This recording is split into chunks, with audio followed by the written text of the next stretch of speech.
अर्जुन ने पूछा था, भगवान तुम तो भगवान हो, तुम तो चाहो तो छू कर सबको भस्म कर सकते हो। महाराज आपके लिए कौन बड़े, कृष्ण हो आप, चमत्कारी हो ठाकुर जी।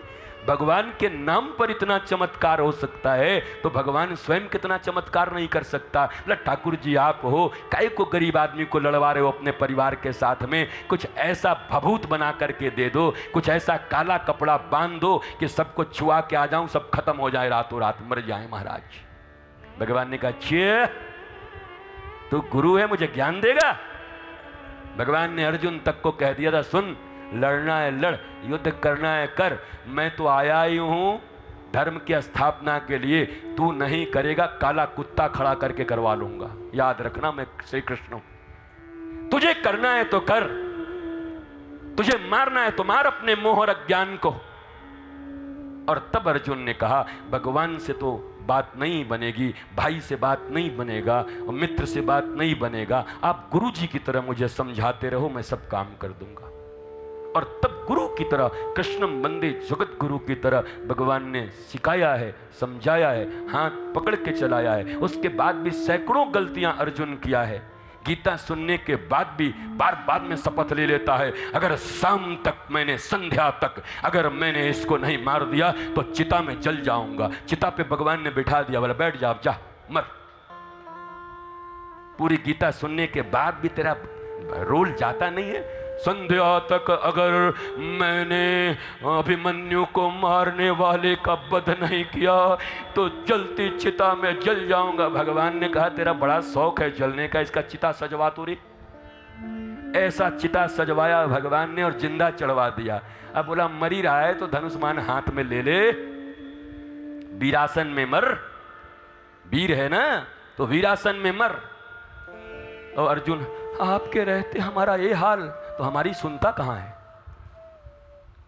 हमने कहा सर्वधर्मान परित्यज्यम मामेकम शरणम व्रज, तो तू तो अकेले ही जाकर के बार बार बोल रहा है मैं अर्जुन। वैसे ही भौमा महापुरुष भौम पुरुष के बारे में, ब्राह्मण की जो मौत हो गई, भगवान भी कह रहे हैं ये नहीं होगा। अर्जुन कह रहा है अगर मैं न करूं तो फलाना कर लूंगा। भगवान ने कहा हम कर ही नहीं पा रहे, तू आ गया बीच में, गीता काम नहीं कर रही तेरी बीच बीच में।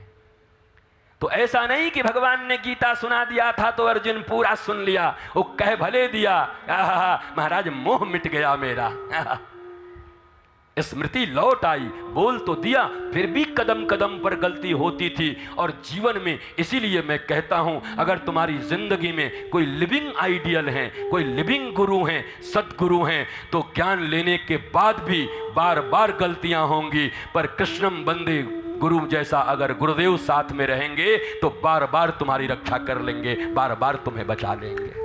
वो जरूरत है जीवंत गुरु की, लिविंग आइडियल की जरूरत है।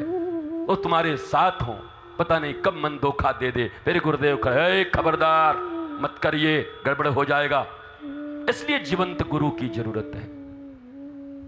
महाराज उस पूतना का वध का अर्थ इतना ही है कि हमारे जीवन में अगर श्री कृष्ण का प्राकट्य कल हो गया, चौथे दिन अगर हो गया है सचमुच, तो पूतना मरेगी, और नहीं हुआ है तो कोई माई का लाल तुम्हारे भीतर की पूतना को नहीं मार सकता।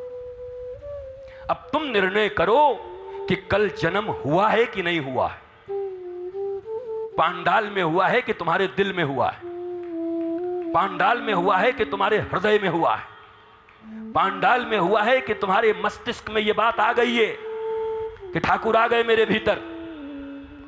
अगर ठाकुर आ गए, नंद का लाला आ गया, नंद घर आनंद आ गया, तो पूतना मरेगी। अब पूतना मरेगी तो आज के बाद यहां पांडाल में बैठे हुए लोग और इस माध्यम से देख रहे लाखों करोड़ों लोग, आज के बाद आपके हृदय में कपट नहीं होना चाहिए।